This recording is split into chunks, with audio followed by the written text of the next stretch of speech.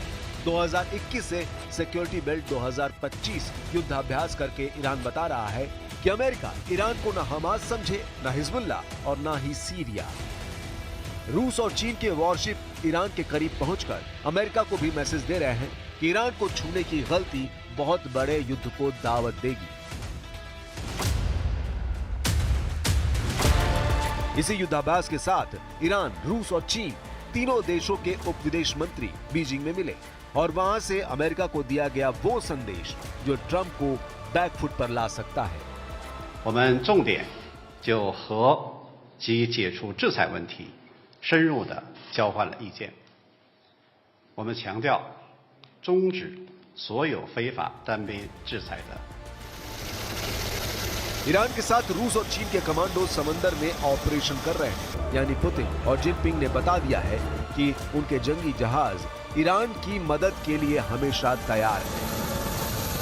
यही वो तस्वीरें हैं जो खामेनेई के आत्मविश्वास को ऐसी बुलंदी पर ले गई जहां ईरान से टकराना अमेरिका के लिए आसान नहीं होगा।